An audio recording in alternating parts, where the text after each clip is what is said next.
ఫీజుల భారాన్ని తప్పించుకునేందుకు కమిటీలు, సమావేశాలు, అధ్యయనాలు, నివేదికలు అంటూ సర్కార్ గందరగోళం సృష్టిస్తోంది. నయానో భయానో దారికి తెచ్చుకోవడానికి కాలేజీలతో బేరసారాలు చేస్తోంది. ఫీజు రియంబర్స్మెంట్ అందరికీ అవసరం లేదని కొందరు, ఎస్సీ ఎస్టీలకు మాత్రమే ఉంటుందని ఇంకొందరు, బీసీలకు వర్తించదని మరికొందరు, అందరికీ ఇవ్వాలని ఇంకొందరు, ప్రభుత్వ మంత్రులే తలో రకంగా చెప్తూ తీవ్ర గందరగోళం సృష్టించారు. అసలు రియంబర్స్మెంట్ ఉంటుందా ఊడుతుందా అన్న భయాందోళనలు విద్యార్థుల్లోనూ వారి తల్లిదండ్రుల్లో కలిగించడంలో ప్రభుత్వం సఫలమైంది. ఫీజు రియంబర్స్మెంట్ పథకం అమలు విషయంలో 3 చర్చలు, 6 మంతనాలు అంటూ సర్కారు పెద్దలు కాలం వెళ్లదీస్తున్నారు. ఆదివారం కాలేజీ యాజమాన్యాలతో మంత్రివర్గ ఉపసంఘం సుదీర్ఘంగా సాగించిన చర్చలు సఫలం కాలేదు. ఇంజనీరింగ్ ఫీజు కింద 35,000 మాత్రమే ఇస్తామని సర్కారు ఖరాఖండిగా చెబుతోంది. కొన్ని కాలేజీలు సర్కారు ప్రతిపాదనలకు అయిష్టంగానే ఒప్పుకుంటున్నట్లు చెప్పినప్పటికీ కొన్ని షరతులు పెట్టాయి. కానీ మరికొన్ని కాలేజీలు అసలు చర్చలు విఫలమయ్యాయని సర్కారుపై కోర్టుకు వెళ్తామని ప్రకటించాయి.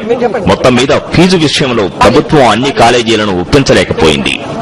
35,000కు ఎక్కువగా ₹1 కూడా ఫీజు ఇవ్వలేమని, ఓల్డ్ 20 to 25 years ఎక్స్పీరియన్స్ ఉన్న కళాశాలకు ఏఎఫ్ఆర్సీ నిబంధనలకు అనుగుణంగా ఫీజు ఇస్తామని ప్రభుత్వం చెప్పడం జరిగింది. 25% కళాశాలలు ప్రభుత్వంతో అగ్రీ అయ్యాయి, 75% కళాశాలలు ప్రభుత్వంతో విభేదించాయి. చర్చలు విఫలమైనయనే చెప్పొచ్చు. ముఖ్యంగా రేపు ఎల్లుండి 2 రోజులు ప్రభుత్వం అండర్టేకింగ్స్ ఇవ్వమని చెప్పాది. ఈ 2 రోజుల్లో అండర్టేకింగ్స్ ఇచ్చే విషయంలో కానివ్వండి, ప్రభుత్వంతో మరో దఫా చర్చల విషయంలో కానివ్వండి, కొన్ని కళాశాలలు రావద్దని కూడా నిర్ణయించుకున్నాయి. సో కాబట్టి మేము కోర్టు ద్వారానే ఇది నిర్ణయించుకుందామని చెప్పేసి మేము నిర్ణయించుకున్నాం. ఫీజు వ్యవహారం న్యాయస్థానం ముంగిట చేరుకునే పరిస్థితి కనిపిస్తోంది. ఇంజనీరింగ్ కాలేజీల యాజమాన్యాల మధ్య ప్రభుత్వం విభేదాలు సృష్టిస్తోంది. కన్వీనర్, మేనేజ్మెంట్ కోటా ఫీజును ₹35,000కే పరిమితం చేయడంపై కాలేజీలు నిరసన వ్యక్తం చేశాయి. ప్రభుత్వ పెద్దలకు అనుకూలంగా ఉన్న కాలేజీలు చర్చలు సఫలమయ్యాయని ప్రకటించాయి. మరోవైపు మాట వినని కాలేజీలపై ప్రభుత్వం బెదిరింపులకు దిగుతోంది. విభజించు, పాలించు రీతిలో ప్రభుత్వం వ్యవహరిస్తున్న తీరును ప్రైవేట్ ఇంజనీరింగ్ కాలేజీల ప్రతినిధులు వ్యతిరేకిస్తున్నారు. ఫీజు రియంబర్స్మెంట్ పథకం వెనుక డాక్టర్ వైఎస్ రాజశేఖర రెడ్డి స్ఫూర్తి మహోన్నతమైంది. ఆ మాటకొస్తే ఫీజే కాదు, ప్రతి పథకం ప్రజల కష్టాలను తీర్చేలాగా ఉండాలనేది ఆయన స్పష్టమైన ఆలోచన విధానం. 3 పదుల రాజకీయ జీవితంలో జనమే నిజంగా రాజకీయాలు చేసిన వైఎస్ఆర్ స్ఫూర్తిని విజయమ్మ మరోసారి స్పష్టంగా వివరించారు. నేటి పాలకులకు మనసు కరువైందని ఆవేదన చెందారు. సంక్షేమం, అభివృద్ధి 2 కళ్లుగా నాడు వైఎస్ఆర్ పాలనా పగ్గాలు చేపట్టారు. 3 దశాబ్దాల ప్రజా జీవితంలో నిరంతరం ప్రజల మధ్యనే ఉంటూ జన రాజకీయాలు చేసిన చరిత్ర ఆయనది.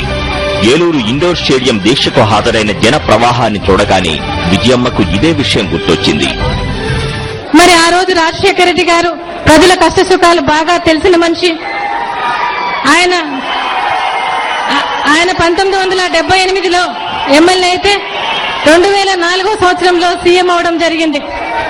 ఆ మధ్యలో 25 సంవత్సరాలు ప్రజల మధ్యలో ఉంటూ ప్రజల కష్ట సుఖాలు ఏంటి అని తెలుసుకుని ఎన్నో పోరాటాలు, వాళ్ళ కోసం ఉద్యమాలు, పాదయాత్రలు చేసి ఎవరికి ఏమి కావాలి, ఏ ప్రాంతంకి ఏమి కావాలి, ఎక్కడ ఏమి రావాలి అని చెప్పి ఆయన మధ్యలో ఉన్నటువంటి దృశ్యం. మరి ఆయన సీఎం అయిన వెంటనే ఆయన ఒక కన్ను సంక్షేమం అని, ఒక కన్ను అభివృద్ధి అని 2గా కొన్ని ప్రజానరంజకంగా పరిపాలించాడు ఆయన. మొట్టమొదటిగా ఆయన సీఎం అయిన రోజు ఆ స్టేజ్ మీదనే ఎప్పటి నుంచో చెప్తా ఉండేది, ఉచిత విద్యుత్ ఫైల్ మీద మొట్టమొదటి సంతకం చేయడం జరిగింది.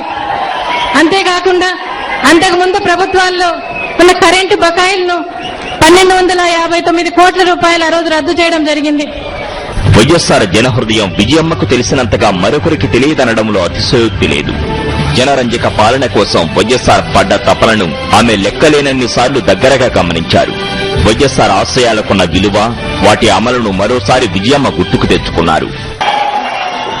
మరి రాజశేఖర రెడ్డి గారు ఆయన సంక్షేమాన్ని 5 రకాలుగా విభజించుకోవడం జరిగింది. అవాళ ప్రతి మనిషికి ఎవరికి ఏమి కావాల్సింది, ముఖ్యంగా మనిషికి కావాల్సినవి అని చెప్పి 5 రకాలుగా విభజించుకోవడం జరిగింది. అవాళ ఒకటి విద్య అయితేనేమి, 2 ఆరోగ్యం, 3 వృత్తి, 4 ఇల్లు, తినేదానికి తిండి ఉండాలని ఆయన ఆశించారు. ఆ విధంగా పథకాలు ఆయన రూపకల్పన చేసుకోవటం జరిగింది. మరి విద్య చూస్తే అవాల ఆయన రాజశేఖర రెడ్డి గారు సీఎం అయిన వెంటనే జిల్లాకు ఒక యూనివర్సిటీ ఉండాలని చెప్పి ఆయన తలంచి ఆ విధమైన ప్రయత్నంలో కొనసాగారు. మరి ఆ రోజు 3 ప్రాంతాలకు కూడా ట్రిపుల్ ఐటీలు తీసుకొచ్చి గ్రామాల్లో ఉండే పిల్లలు చదువుకోవాలని చెప్పి వారికి ఏసీ రూమ్స్ కట్టి వారికి కంప్యూటర్లు పెట్టి చదివించాలనుకున్నారు ఆయన. కిడ్స్ పిలా ఎక్కడో ఉన్న కిడ్స్ పిలాని మన రాష్ట్రానికి తీసుకురావడం జరిగింది. మరి మన గవర్నమెంట్ స్కూల్స్ లో కూడా ఇంగ్లీష్ మీడియం ఉండాలి, పిల్లలు చిన్నప్పటి నుంచి ఇంగ్లీష్ మీడియం చదువుకోవాలి, బయటికి పోతే ఇంగ్లీష్ ఉండాలి అని చెప్పి ఇంగ్లీష్ మీడియం పెట్టారు ఆయన. మరి అంతేకాకుండా ఆయన పరిపాలనలో 2 సార్లు స్కాలర్షిప్లు, మెస్ ఛార్జీలు చాలా భారీగా పెంచడం జరిగింది. ఫీజు రీఎంబర్స్మెంట్ పథకం, ప్రతి పేదవాడి పిల్లలు కూడా చదువుకోవాలని చెప్పి ఫీజు రీఎంబర్స్మెంట్ పథకం తీసుకురావడం జరిగింది. పాలకులకు